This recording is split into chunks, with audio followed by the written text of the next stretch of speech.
श्री नरेंद्र मोदी जी।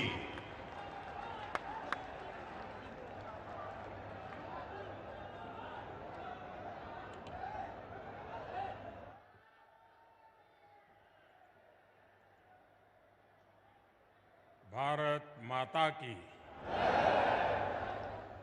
भारत माता की। मध्य प्रदेश के गवर्नर श्री मंगूभाई पटेल, मुख्यमंत्री भाई शिवराज जी,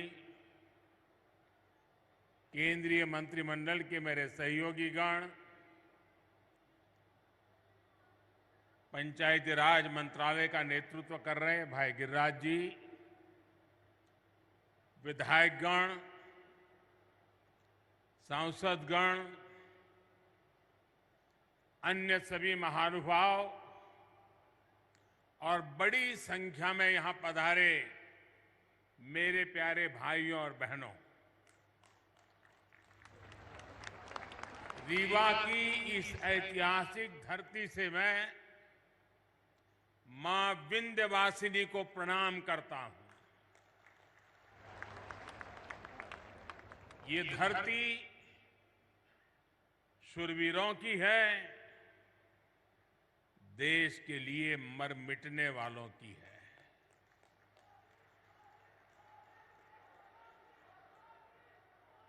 मैं अनगिनत बार रीवा आया हूं, आपके बीच आया हूं और हमेशा मुझे आपका भरपूर प्यार और स्नेह मिलता रहा है।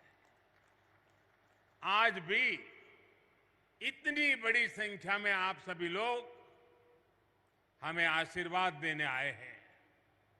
मैं आप सभी का हृदय से आभार व्यक्त करता हूं। आप सभी को देश की 2.5 लाख से अधिक पंचायतों को राष्ट्रीय पंचायती राज दिवस की बहुत बहुत शुभकामनाएं। आज आपके साथ ही 30 लाख से ज्यादा पंचायत प्रतिनिधि भी हमारे साथ वर्चुअली जुड़े हुए हैं। ये निश्चित रूप से भारत के लोकतंत्र की बहुत ही सशक्त तस्वीर है। हम सभी जनता के प्रतिनिधि हैं। हम सभी इस देश के लिए, इस लोकतंत्र के लिए समर्पित है। काम के दायरे भले ही अलग अलग हो, लेकिन लक्ष्य एक ही है, जन सेवा से राष्ट्र सेवा। मुझे खुशी है कि गांव गरीब का जीवन आसान बनाने के लिए जो भी योजनाएं केंद्र सरकार ने बनाई हैं, उन्हें हमारी पंचायतें पूरी निष्ठा से जमीन पर उतार रही है। भाई और बहनों, आज यहां ई ग्राम स्वराज और ई ग्राम पोर्टल को मिलाकर जो नई व्यवस्था लॉन्च की गई है, उससे आपका काम और आसान होने वाला है। पीएम स्वामित्व योजना के तहत भी देश के 35 लाख ग्रामीण परिवारों को प्रॉपर्टी कार्ड दिए गए हैं। आज मध्य प्रदेश के विकास से जुड़ी 17,000 करोड़ रुपए से अधिक की परियोजनाओं का शिलान्यास और लोकार्पण भी हुआ है।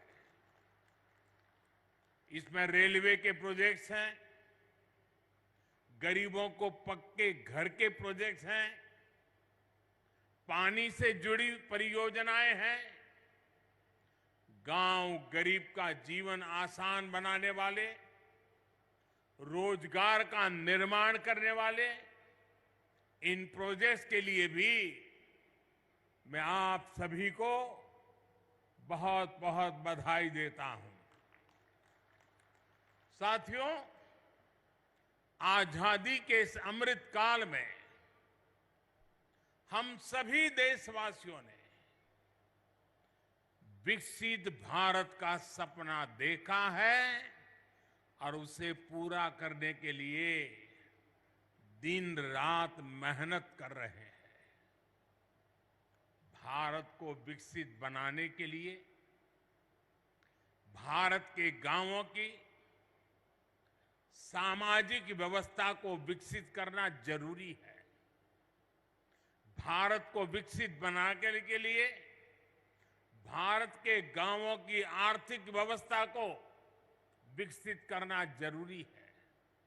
भारत को विकसित बनाने के लिए भारत के गांवों की पंचायत व्यवस्था, पंचायती व्यवस्था को भी विकसित करना जरूरी है।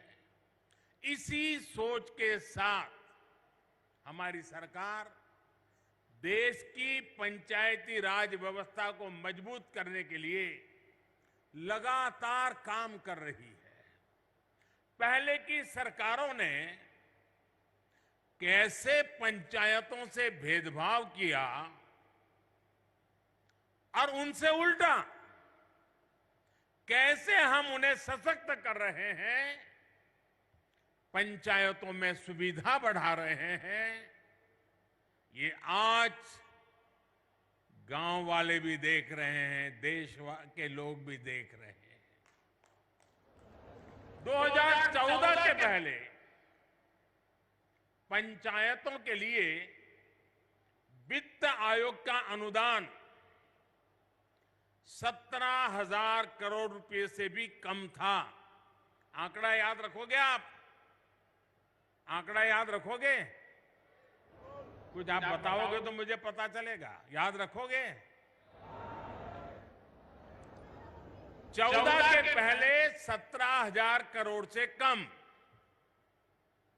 क्या इतनी कम राशि से इतना बड़ा देश, इतनी सारी पंचायतें कैसे अपना काम कर पाती? 2014 में हमारी सरकार आने के बाद पंचायतों को मिलने वाला ये अनुदान 70,000 से बढ़ाकर 2 लाख करोड़ रुपए से ज्यादा हो गया है।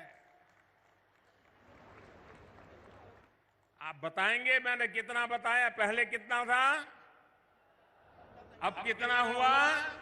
चला जाए साहब। अब आप अंदाज लगा सकते हैं काम कैसे करते हैं। मैं आपको 2 और उदाहरण देता हूं। 2014 से पहले के 10 वर्षों में, मैं उन 10 साल की बात करता हूं, केंद्र सरकार की मदद से 6,000 के आसपास ही पंचायत भवन बनवाए गए थे। पूरे देश में करीब करीब 6,000 पंचायत घर बने थे। हमारी सरकार ने 8 साल के अंदर अंदर 30,000 से ज्यादा नए पंचायतों भवन का निर्माण करवा चुकी है। अब ये आंकड़ा भी बताएगा कि हम गांवों के लिए कितने समर्पित हैं। पहले की सरकार ने ग्राम पंचायतों तक ऑप्टिकल फाइबर पहुंचाने की योजना भी शुरू की थी, लेकिन उस योजना के तहत देश की 70 से भी कम, 100 भी नहीं, 70 से भी कम ग्राम पंचायतों को ऑप्टिकल फाइबर से जोड़ा गया था। वो भी शहर के बाहर जो नजदीक में पंचायत पड़ती थी वहां पर गए थे। ये हमारी सरकार है जो देश की 2 लाख से ज्यादा पंचायतों तक ऑप्टिकल फाइबर को ले गई है। फर्क साफ है दोस्तों।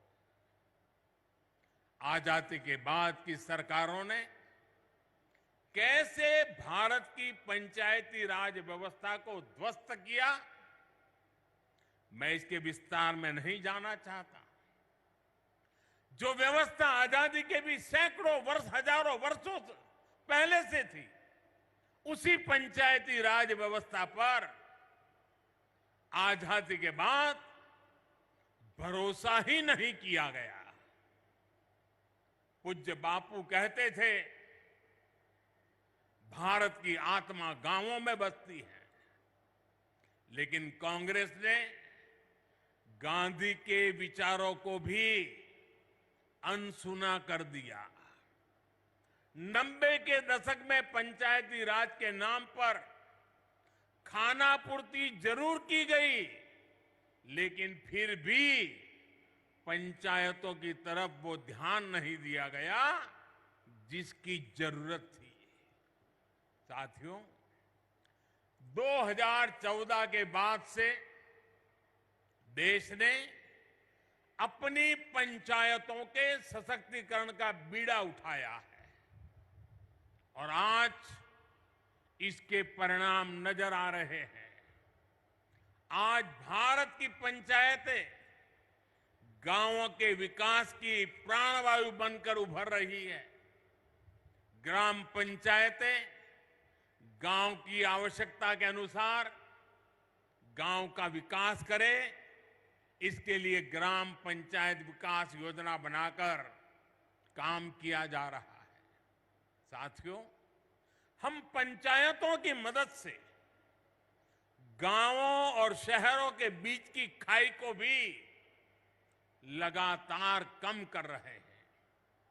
डिजिटल क्रांति के इस दौर में अब पंचायतों को भी स्मार्ट बनाया जा रहा है।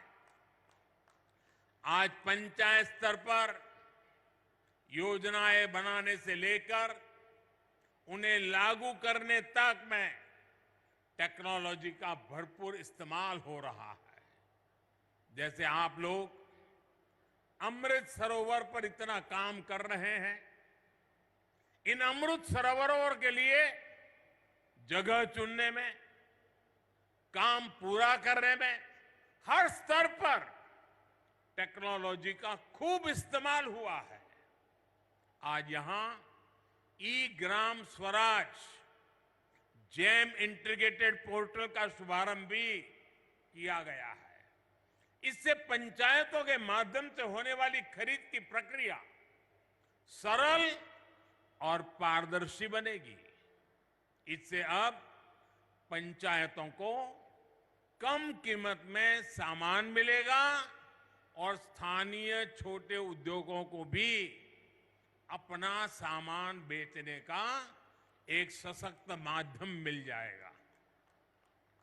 दिव्यांगों के लिए ट्राइसिकल हो या बच्चों की पढ़ाई से जुड़ी चीजें, पंचायतों के सब सामान इस पोर्टल पर आसानी से मिलेगा। भाई और बहनों, आधुनिक टेक्नोलॉजी का एक और लाभ हम पीएम स्वामित्व योजना में भी देख रहे हैं। हमारे यहां गांव के घरों के प्रॉपर्टी के कागजों को लेकर बहुत उलझने रही है। इसके चलते भली भांति के वाद विवाद होते हैं, अवैध कब्जों की आशंका होती है। पीएम स्वामित्व योजना से अब ये सारी स्थितियां बदल रही है।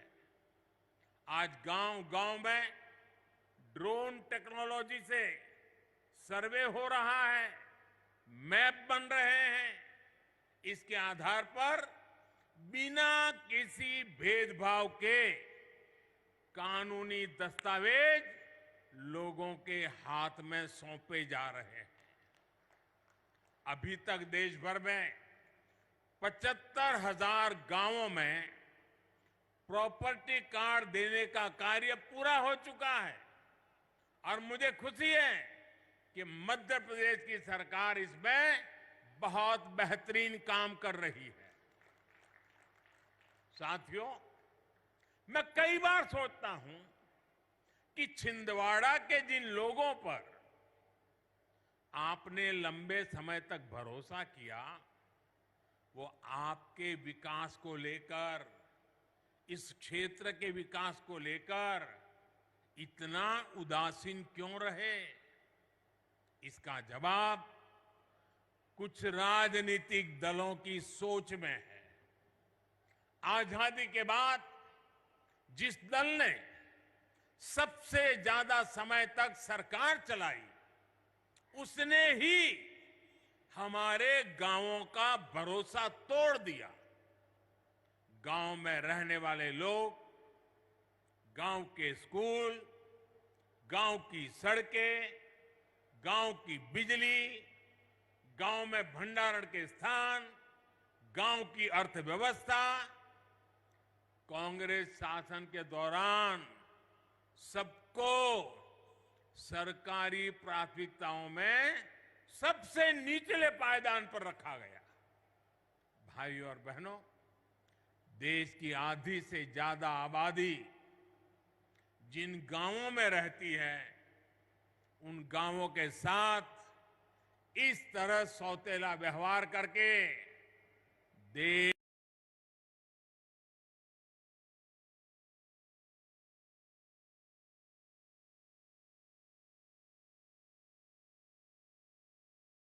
आगे नहीं बढ़ सकता।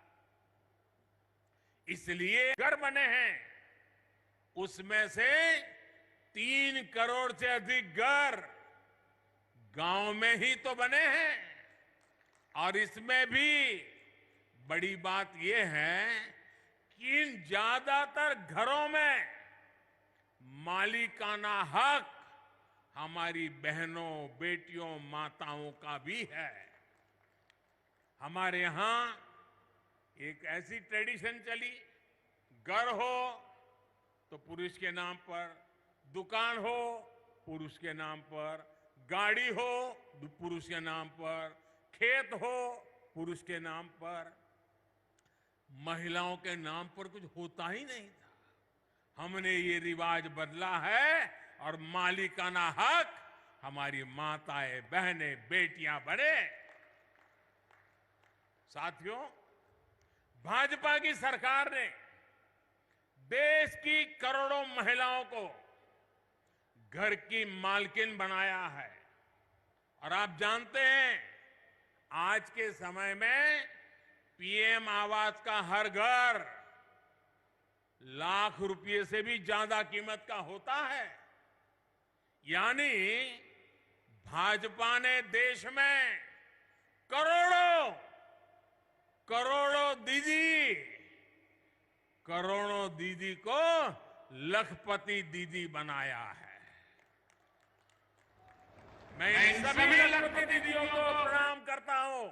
आप आशीर्वाद दीजिए कि देश में और कोटि-कोटि दीदी भी लखपति बने, इसके लिए हम काम करते रहे। आज ही यहां 4 लाख लोगों का उनके अपने पक्के घर में गृह प्रवेश हुआ है। इसमें भी बहुत बड़ी संख्या में लखपति दीदी बन गई है। मैं सभी को बहुत बहुत बधाई देता हूं। साथियों, पीएम सौभाग्य योजना के तहत जिन 2.5 करोड़ घरों में बिजली पहुंची, उनमें से ज्यादातर गांव के ही घर हैं। गांव के रहने वाले मेरे भाई बहन हैं। गांव के लोगों के लिए हमारी सरकार ने हर घर जल योजना भी शुरू की है।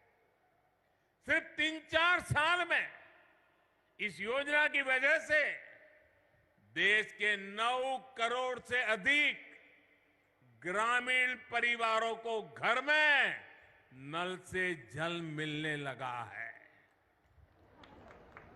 यहां एमपी में भी गांव में रहने वाले सिर्फ 13 लाख परिवारों तक नल से जल पहुंचता था। पहले की बात करता हूं।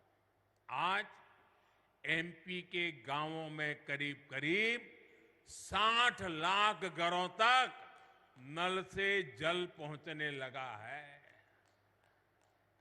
और आपका एक जिला तो 100% हो गया है। साथियों, हमारे गांव के लोगों का पहले देश के बैंकों पर अधिकार ही नहीं माना जाता था, बुला दिया गया था। गांव के ज्यादातर लोगों के पास ना बैंक खाते होते थे और ना ही उन्हें बैंकों से सुविधा मिलती थी। बैंक खाता ना होने की वजह से सरकार जो पैसा गरीबों के लिए भेजती थी वो भी बीच में ही लूट जाता था। हमारी सरकार ने इसे भी पूरी तरह बदल दिया है।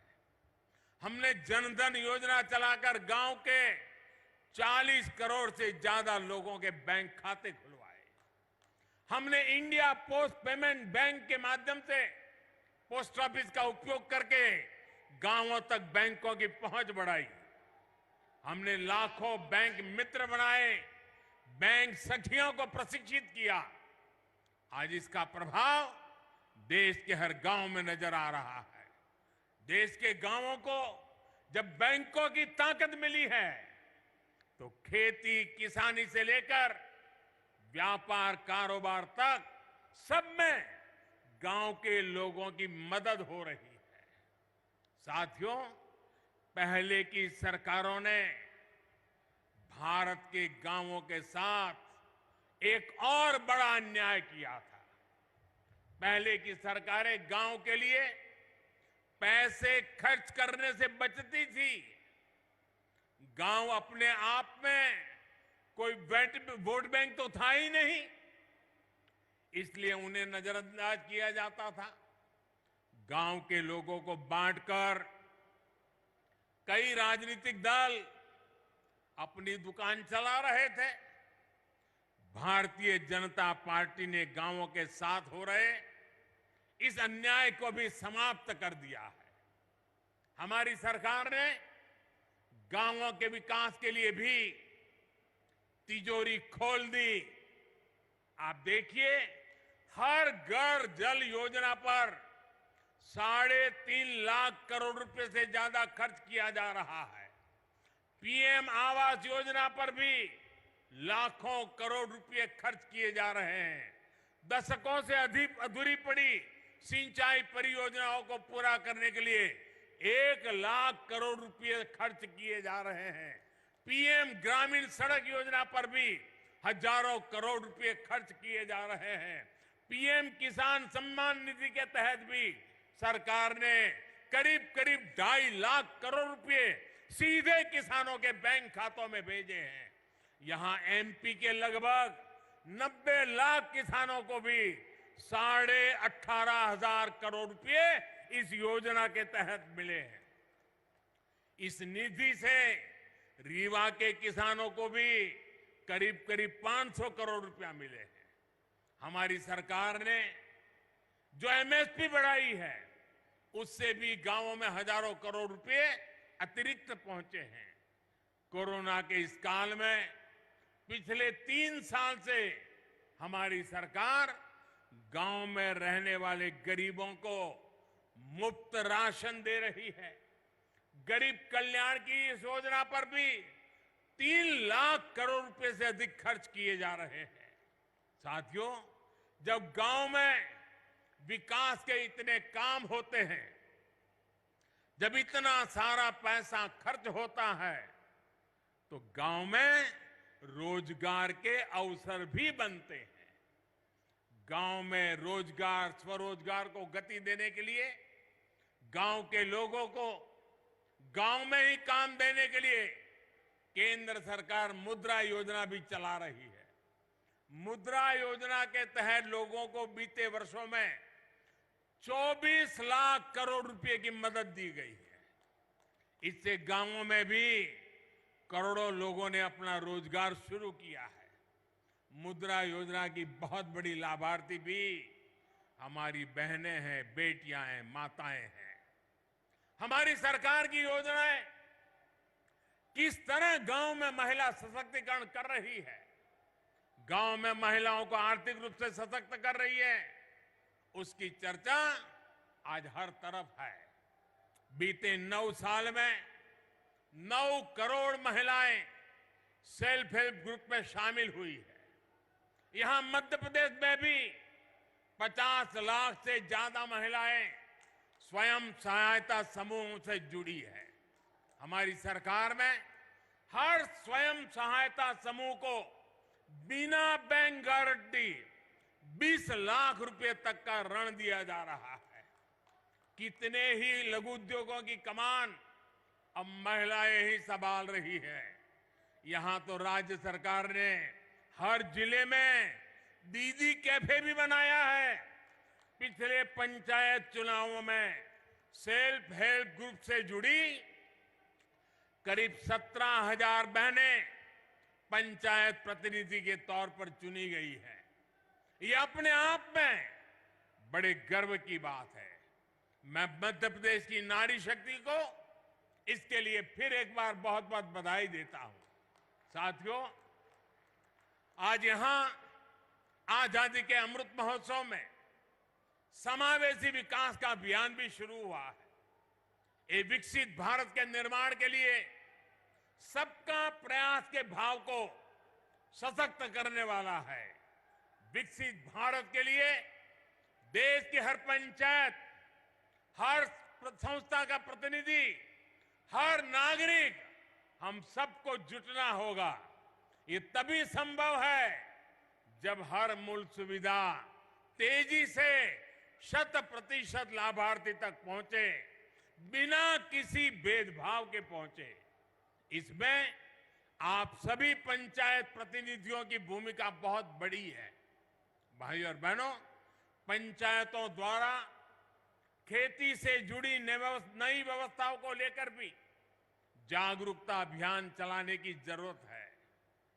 प्राकृतिक खेती को लेकर आज देश में बहुत व्यापक स्तर पर काम चल रहा है। यहां भी केमिकल खेती के नुकसान के बारे में चर्चा हुई है। हमने देखा कि कैसे हमारी बेटियों ने धरती मां की तकलीफ के बारे में हम सभी को बताया। नाट्य प्रयोग करके धरती मां की वेदना हम तक पहुंचाई है।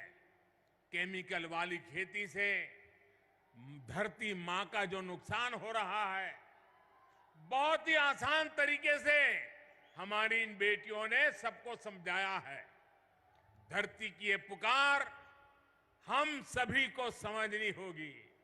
हमें हमारी मां को मारने का हक नहीं है। ये धरती हमारी मां है, उस मां को मारने का हमें अधिकार नहीं है। मेरा आग्रह है कि हमारी पंचायतें प्राकृतिक खेती को लेकर जन जागरण अभियान चलाए। छोटे किसान हो, पशुपालक हो, मछुआरे भाई बहन हो, इनकी मदद के लिए जो अभियान केंद्र सरकार चला रही है, उसमें भी पंचायतों की बड़ी भागीदारी है। जब आप विकास से जुड़ी हर गतिविधि से जुड़ेंगे तो राष्ट्र के सामूहिक प्रयासों को बल मिलेगा। यही अमृत काल में विकसित भारत के निर्माण की ऊर्जा बनेगी। साथियों, आज पंचायती राज दिवस पर मध्य प्रदेश विकास को नई गति देने वाली कई और परियोजनाओं का शिलान्यास और लोकार्पण हुआ है। Chhindwara Nainpur Mandla fort rail line के बिजलीकरण से इस क्षेत्र के लोगों की दिल्ली, चेन्नई और हावड़ा, मुंबई तक कनेक्टिविटी और आसान हो जाएगी। इसका बड़ा लाभ हमारे आदिवासी भाई बहनों को भी होगा।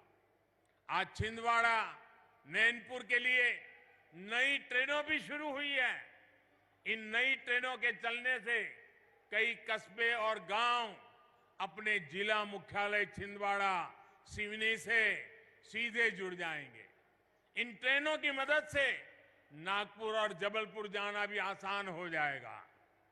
आज जो रीवा इतवारी छिंदवाड़ा नई ट्रेन चली है, उससे भी अब सिवनी और छिंदवाड़ा सीधे नागपुर से जुड़ जाएंगे। ये पूरा क्षेत्र तो अपने वन्य जीवों के लिए बहुत प्रसिद्ध है। यहां की बढ़ती हुई कनेक्टिविटी यहां पर्यटन भी बढ़ाएगी और रोजगार के नए अवसर भी बनाएगी।